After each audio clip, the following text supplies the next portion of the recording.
반갑습니다. 와룡봉추입니다. 저희가 원래 무료 카톡방을 운영을 했었는데요. 무분별한 광고가 너무 진짜 테러 수준으로 너무 심하게 나오다 보니까, 카톡방을 오늘부로, 10월 11일 오늘부로, 텔레그램 방으로 이동을 했습니다. 관심 있으신 분들은 매 영상의 하단에 영상에 대한 설명을 볼 수 있는 부분을 클릭하시게 되면 거기에 나와 있고요. 링크가 있고요.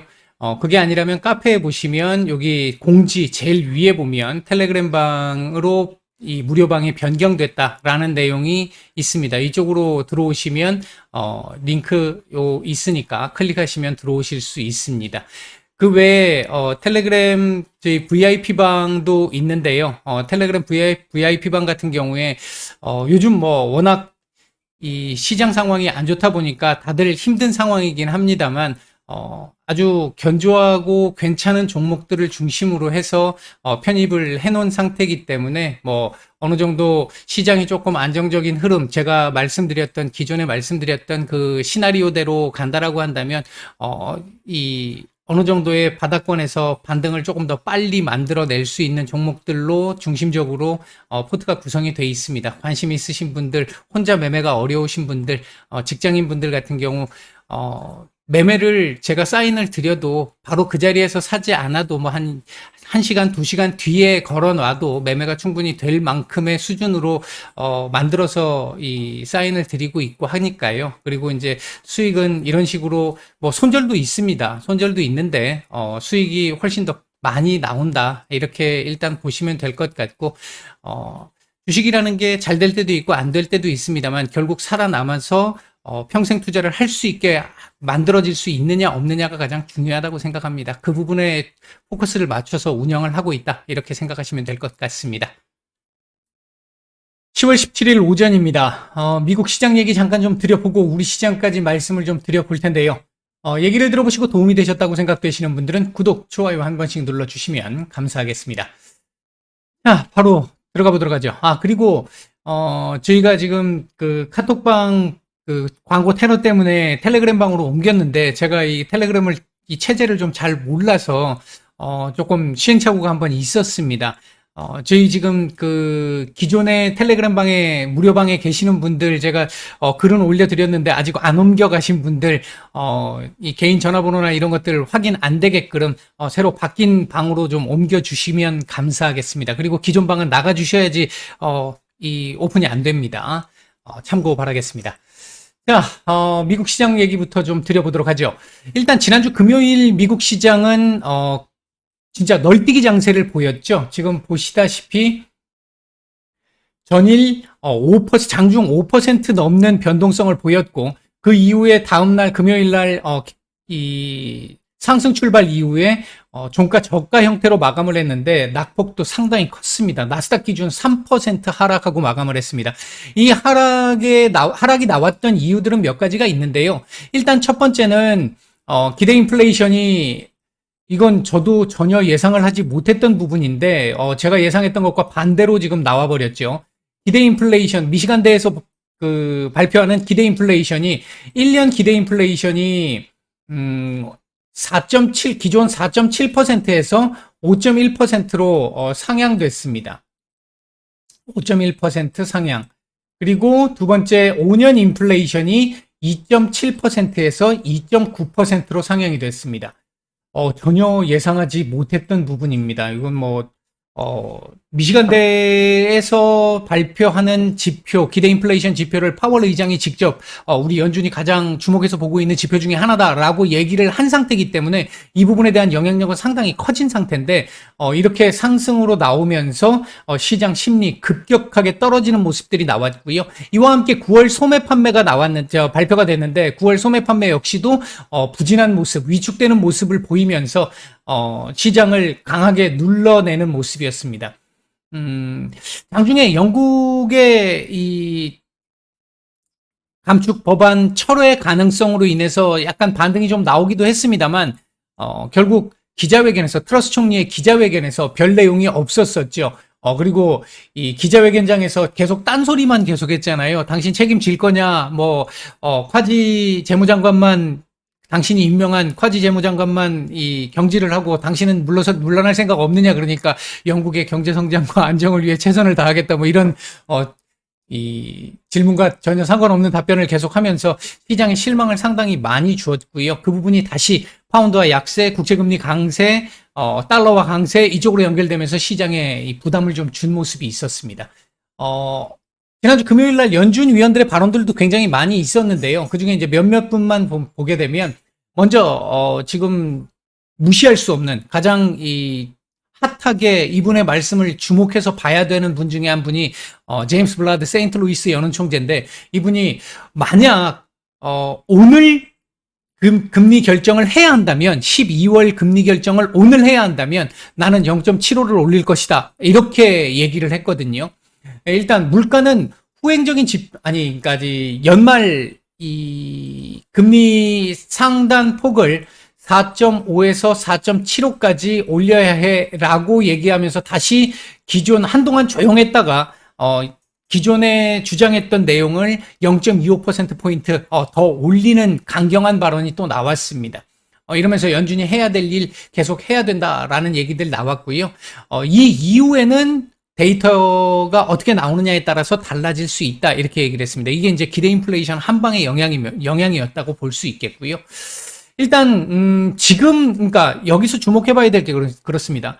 오늘 내가 12월을 금리를 결정해야 한다면 이었습니다. 그러니까 이 데이터가 영향을 많이 주었다라는 건데 그렇다면 11월 데이터가 나오고 나서 또 한번 또 지켜봐야 되는 부분이 있겠죠. 어쨌든 이분의 말씀의 영향력이 컸기 때문에 이 발언 하나 때문에 시장에서는 내년 5%까지 일단 반영이 되는 시장에서는 5.25까지도 지금 얘기가 나오고 일부 얘기가 나오는 경우들도 있었습니다만 일단 5%까지 일단 시장은 내년 금리 상단이 5%까지 올라갈 가능성이 있어 일단 그 정도까지는 반영을 좀 하는 모습이었습니다. 지금 현재 4.75잖아요. 점도표상에서 바라보고 있는 게. 근데 시장에서 바라봤던 건 5%까지도 일부 얘기들이 있었으니까. 근데 요게 조금 더 강화됐다. 그 정도로 이해를 하시면 될 것 같고요. 그다음에 이제 메리 데일리 이 샌프란시스코 연은 총재의 경우에는 물가 지표라는 것 자체가 후행적이기 때문에 뭐 이번에 이렇게 높게 나온 거에 대해서 놀랍지 않다. 이미 예상 어느 정도 하고 있었다. 이렇게 얘기를 했고요. 고용 시장이나 소매 판매가 둔화하고 있다는 신호가 나타나고 있다. 요 얘기도 주목해 봐야 될 부분이 있는 거고요. 그 다음에 이제 에스더 조지 캔자스시티 연은 총재 같은 경우에는 대놓고 조금 더 직접적인 얘기가 나왔죠. 너무 빠른 금리 인상은 원하지 않는다. 시장 변동성이 있을 경우에 정책 불확실성을 최소화시키는 게 연준의 임무 중에 하나다. 이렇게 얘기를 하면서 일단 스탠스 변화까지는 아니지만 일단은 톤 다운되는 부분들은 계속 제가 한 2, 3주 전부터 계속 말씀을 드렸잖아요. 그렇게 될 것이라고. 이제 이런 부분들이 조금씩 계속 지속되고 있는 모습들은 나타나고 있다. 이렇게 볼 수 있겠고요. 그 다음에 이제 우러 전쟁 관련해가지고 보면요. 푸틴이 아주 좀 의미 있는 발언을 했는데 이게 푸틴의 이 신뢰도가 지금 많이 떨어져 있는 상태라서 조금 뭐 100% 이 부분을 액면 그대로 받아들이기는 조금 좀 애매하긴 합니다만 최근 발언들을 감안해서 보면 조금 이 스탠스의 변화가 나타나는 것 아닌가 하는 추측을 조금 해볼 수 있는 부분은 있는 것 같습니다. 일단 우크라이나에 대한 대규모 공격 필요하지 않다. 그리고 징집 같은 경우도 지금 요번에 지금 부분 징집 때문에 러시아가 지금 난리가 났다라고 하잖아요. 심지어는 우리나라로 요트 타고 이 망명을 오는 이런 사람들까지도 있어서 우리나라에서 입국을 금지하는 뭐 이런 정도의 지금 얘기들까지도 지금 나왔는데 최근에 뭐 한 50만 명 이상이 러시아를 탈출했다라는 얘기들 뉴스들도 나왔었고요.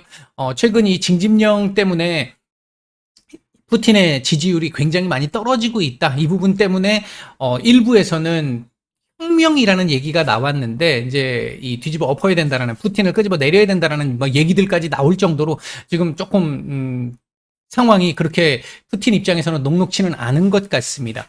적어도 이제 그 정도까지는 확인을 해볼 수 있을 것 같고요. 추측할 수 있을 것 같고 그 상황 속에서 최근에 크렘린 궁에서 미국을 향해서 대화를 할 수 있다. 바이든과 대화를 할 수도 있다라는 얘기를 했는데 미국에서 일단 중간 선거가 지금 목전에 있기 때문에 거절을 했죠. 거절을 하고 나니까 뻘쭘해진 이 크렘린궁이 우리도 뭐 대화를 하자라고 꼭 얘기한 건 아니었어. 뭐 이렇게 이제 한 발 물러나는 모습을 보였는데 아마 이 부분은 중간 선거가 끝나고 나면 뭔가 변화가 좀 있지 않을까. 일단 러시아에서 손을 먼저 내밀었다라고 하는 부분은 좀 중요하게 볼 수 있는 부분입니다.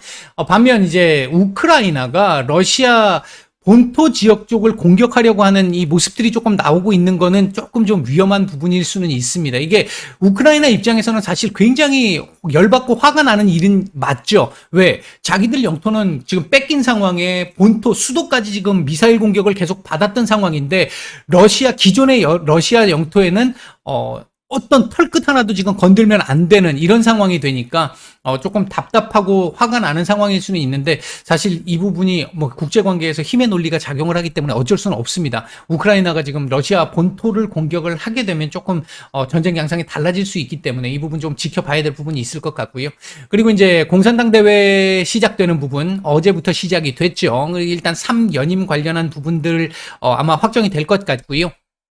중요한 게 이제 대만 문제인데 오늘 아침에 나왔던 뉴스 오늘 아침이 아니라 어제 제가 영상 이번 주 증시 전망만 올려드리고 나서 그 직후에 기사가 나왔는데 대만 관련해 가지고 무력 사용을 배제하지 않는다라는 내용이 나왔습니다. 이제 이 부분은 지금 당장은 문제가 아니겠습니다만 차후에 지금 이 경제 위기라든지 정치적인 위기 지금 중간선거 끝나고 시진핑도 3연임 정지부를 찍고 요렇게 하고 나서 그 이후에 조금씩 문제가 될 소지는 있는 요소입니다. 일단 그렇게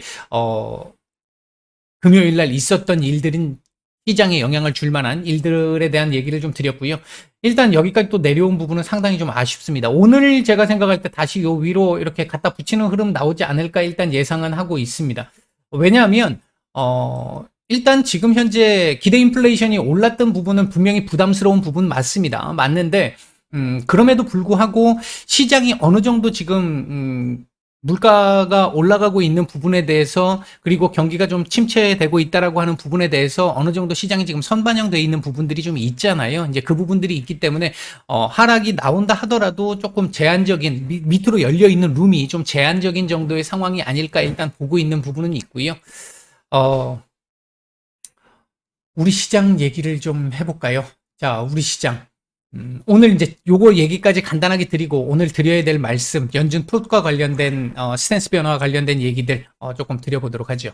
우리 시장 오늘 제가 이 장전에 무료방에 올려드렸던 내용을 보면 1.5% 정도 갭 하락 출발을 하면 바로 바닥잡기 모색이 좀 나올 수 있을 것 같고 1% 정도 갭 하락하고 출발을 하면 한번 누르고 바닥잡기가 나올 가능성이 있다라고 말씀을 드렸는데 1.1%대 정도에서 시작을 했고요. 이후 1.5% 밑으로 한번 밀었죠. 한번 밀고 나서 바닥잡기를 조금씩 여기까지 바닥잡기가 좀 나왔고 이후부터 지금 꾸준하게 지금 반등이 조금씩 나오고 있는 상태입니다. 이 선반영 됐던 부분이 좀 있다라는 것 때문인데 아직 그렇다고 해서 뭐 이게 지금 오늘 강하게 반등이 나오면서 플러스로 전환되면서 시장의 이 불확실성이 끝이 나는 거 정리가 되는 것이냐 뭐 일단 전혀 그렇지 않고요.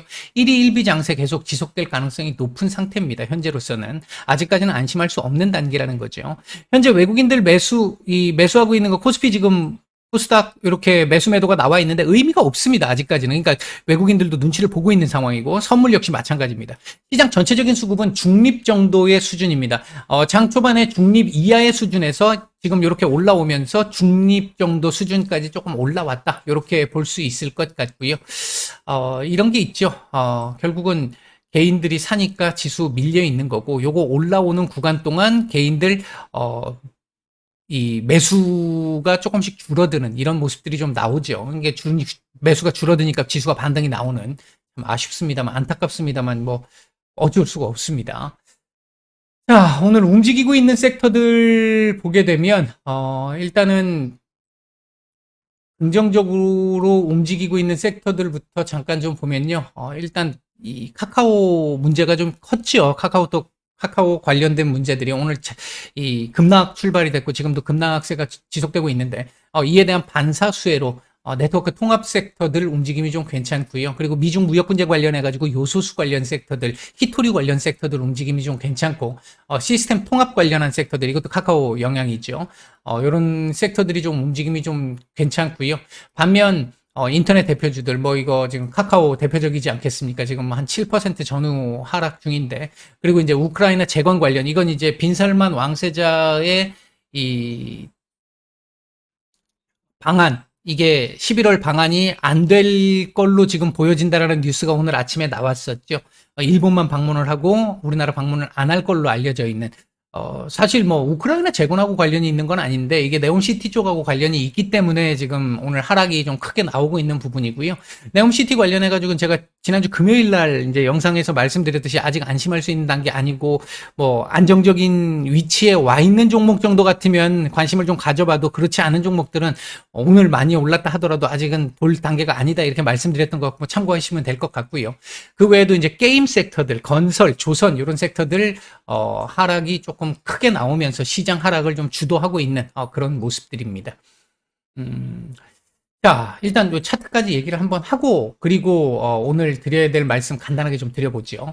일단은 오늘 현재 요 그림은 상당히 좋은 그림입니다. 지금 현재 2215, 16포인트 요 정도 자리 일단 지지를 못했잖아요. 이게 돌파를 한 상태에서 끝났지만 지지를 못했잖아요. 갭으로 떨어지고 시작해서. 그럼에도 불구하고 밀리지 않고 그 근처에다 갖다 붙이려고 한다라는 흐름은 제가 어제 이번 주 증시 전망에서 이 자리까지 고려를 해야 한다. 이 지지 여부를 고려해야 한다라고 말씀드렸던 그 부분을 조금 더 여기까지 안 내려오고 여기서 정리를 할 수 있는 가능성을 높여주고 있는 상황입니다. 중요한 건 대신 중요한 건 오늘 장 끝날 때까지 이 흐름은 유지를 해줘야 합니다. 그러니까 오늘 또 윗꼬리를 아주 길게 달고 아니면 또 음봉 전환하고 이렇게 되면 뭐 얘기가 달라지는 거고 이 흐름을 유지한다라고 한다면 일단 여기까지 이번 주 안 볼 수 있는 상황 나올 수 있을 것 같고요. 물론 이거 이번 주에 안 보게 되면 이번 주 일단 증한 펀드는 투입이 되지 않을 가능성이 높습니다. 태안 펀드는 일단 오늘부터 이 시작이 되잖아요. 이제 외국인들 비과세를 시작으로 해서 이제 그 부분들 관련한 부분이 지금 환율에 어느 정도 안정적인 부분을 만들어주고 있고 그 부분이 환율의 안정세가 지금 현재 외국인들의 매도를 제한시키고 있는 부분들도 충분히 지금 있다. 이렇게 보시면 될 것 같고요. 연준 풋과 관련해 가지고 연준 풋이라는 것 자체는요. 뭐 별 내용은 아닙니다. 연준 풋이라고 하는 거는 시장이 어려울 때마다, 그러니까 이제 지수가 급락하고 어려워질 때마다 연준이 부양책 같은 걸 써서 금리 인하부터 시작해서 이런 부양책 같은 걸 써서 시장을 지켜준다. 이런 식의 의미라고 생각하시면 될 것 같은데, 뭐 어느 정도 이렇게 막 뉴스 찾아보신 분들은 아시겠지만 이번에는 연준 풋을 기대하기가 어려울 것이다. 이렇게 얘기하는 거 많이 들어보셨을 거고요. 실제로 지금 연준 풋이 아니라 지금 뭐 연준 계속해서 지금 금리를 올리고 있는 상황이잖아요. 그렇기 때문에 이번에는 좀 어려울 것이다. 라고 하는 얘기들이 지금 설득력을 얻고 있는 상황이긴 한데요. 개인적으로 생각할 때, 일부는 맞는 얘기고 일부는 조금씩 달라질 수 있는 얘기가 될 것이다. 이렇게 보고 있습니다.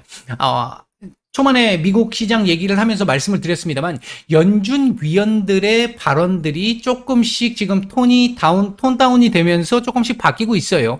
연준의 2인자인 브레이너드 연준 부의장, 그 다음 3인자인 존 윌리엄스 뉴욕 연은 총재, 이런 분들이 이 글로벌 경기 침체 또는 미국의 경기 침체에 대해서 우려한다라는 쪽의 발언들이 이제 서서히 나오기 시작을 했잖아요. 지지난주부터 나오기 시작을 했죠. 이제 그 내용들이 나오고 있다라는 것 자체가 그 이전까지만 해도 온리 물가 잡는 것, 그래서 뭐 다른 거 다 필요 없어, 다 없고 직진 금리 인상, 이렇게 얘기가 나왔던 건데 아직까지 뭐 블라드 총지부터 시작을 해서 뭐 대부분 분들 매파적인 얘기들 계속 일색인 건 맞습니다. 다만 계속해서 지금 방귀가 잦으면 응가를 싸게 돼 있죠. 연준 2인자, 3인자들의 시각이 조금씩 바뀌기 시작을 하고 있다라는 부분. 그 외에도 뭐 아까 이 에스더 조지 총재라든지 이런 분들의 발언들 생각을 해보면 조금씩 이제 연준이 속도 조절을 해야 돼라는 쪽에 발언을 하시는 분들이 늘어나기 시작하고 있습니다. 아직은 대세가 아닙니다만 이게 조금씩 더 지나면 제가 11월 1월 시나리오 말씀드렸던 거에서 11월이 이제 조금씩 더 조금 약해지기는 했는데 그럼에도 불구하고 11월 되면 더 강화될 겁니다. 이런 얘기들은. 그러면서 바닥이 잡히는 흐름들이 나올 거라는 게 제 시나리오의 핵심인 거잖아요. 이제 그 부분들은 그대로 유효합니다. 유효하기 때문에 아마 앞으로 지금 10월 이후에도 마찬가지일 거고 남은 10월도 마찬가지일 거고 11월로 넘어가면서 연준 위원들의 발언들의 톤 다운 또는 연준 위원들 발언의 스탠스의 변화 이런 부분들은 앞으로 점차적으로 조금씩 아직은 맹하 수준이지만 커질 가능성이 굉장히 높겠다. 일단 개인적으로는 그렇게 보고 있습니다. 그렇게 될 거라고 보고 있습니다. 그 다음에 이제 또 한 가지가 경제 문제를 자꾸 정치 문제로 풀려고 하니까 문제가 된다. 이 말씀을 드렸던 거하고 관련한 그 내용이 뭐냐면, 뭐, 정치와 경제는 사실 불가분의 관계죠. 뗄래야 뗄 수 없는 관계입니다. 그럼에도 불구하고 경제 문제를 최대한 경제 문제로 해결을 하게끔 놔뒀던 게 지금까지의 어떤, 흐름이었다라고 한다면, 그때 시장 상황에 따라서 또는 정치적 상황에 따라서 조금 더 많이 개입할 때가 있고 적게 개입할 때가 있는데 기본적으로는 개입을 거의 안 하는 쪽이었단 말이죠. 그랬는데 그 부분이 본격적으로 트럼프 대통령 때부터 시작해서 경제 문제를 정치 문제로 갖다 끼우기 시작을 했잖아요. 제가 그 말씀을 트럼프 대통령 때 초기 때부터 그 말씀을 드렸어요. 이게 나중에 되면 이 시장의 전체 흐름을 바꿀 수 있을 거라고 상당히 좋지 않은 흐름이라고 그 말씀을 그때 당시에 드렸는데 지금 이제 그게 상당히 많이 진행이 되고 있다라고 본 거죠. 바이든 대통령은 사실 그걸 되돌릴 거라고 생각을 했는데 지금 상황에서 뭐 그대로 트럼프 대통령이 했던 것들을 상당 부분 그 전체적인 틀을 그대로 가져가고 있는 부분. 그래서 경제 문제를 정치 문제로 해결하려고 하는. 예를 들면 지금 중국 견제를 위해서 경제적인 문제로 지금 견제를 하고 있는 부분들이잖아요. 이런 부분들이 계속해서 정치적인 불확실성이 경제적인 불확실성으로 연결이 되고 이 경제적인 불확실성이 계속해서 이 경제 문제를 누르고 있고 해결이 될 만하면 자꾸 딜레이, 해결이 될 만하면 딜레이 시킬 수 있는 부분으로 작용을 하고 있는 거죠. 그러니까 지금 거의 역대 최장기 우리나라의 경우가 그렇죠. 최장기 지금 하락 구간을 지금 우리가 경험하고 있는 이런 모습들인 거고요. 또 한 가지가 이제 아마도 이 부분이 또 조금 있을 것 같은데 11월 8일 미국 중간선거가 있잖아요.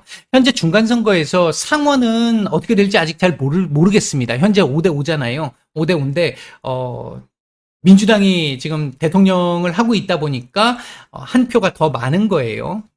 부통령이 한 표를 갖고 있어서. 그래서 지금 상원은 민주당이다 이렇게 얘기를 하고 있는데 지금 아직도 엎치락뒤치락 하고 있어서 정확하게 모르겠고요. 어떻게 될지는. 하원은 지금 현재 공화당이 조금 많이 우세한 상황입니다. 만약 이번 중간선거에서 하원에서 공화당이 장악을 하게 된다면 바이든 대통령의 지금 현재 정책들 중에 일부는 수정이 불가피할 수 있습니다. 의회 통과가 안 될 수 있다는 얘기인 거죠. 대표적으로 인플레 감축법이라든지 치포 동맹과 관련된 부분. 공화당도 어차피 미국 우선주의를 그대로 갖고 가기 때문에 이 부분이 전체적으로 철회가 되거나 할 가능성은 없습니다만 현재 진행되고 있는 부분에서 일부가 좀 수정될 가능성은 지금 충분히 있는 상태이기 때문에 이 추후에 지켜봐야 될 부분이 좀 있을 것 같고요. 그리고 전체적으로 우러 전쟁 관련해가지고 이 부분도 아까 말씀드렸듯이 11월 8일 그러니까 중간선거 이후에 러시아와의 관계가 어떻게 될 것인지, 회담이 어떻게 될 것인지 그 부분 하나 지켜봐야 될 부분이 있고요.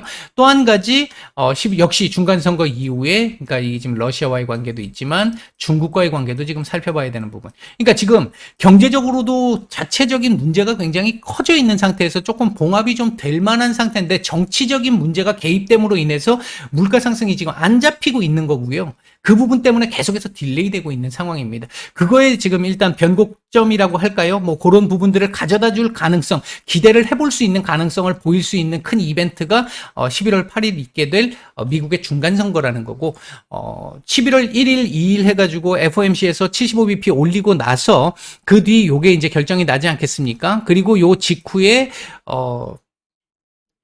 CPI 나올 거고요. 이제 요런 부분들이 진행이 되면서 얘들의 변화와 함께 시장 조금씩 뭔가 이제는 불확실성이 조금씩은 거쳐가는 흐름이 나올 가능성도 기대를 좀 해볼 수는 있지 않을까. 일단 그런 정도의 상황.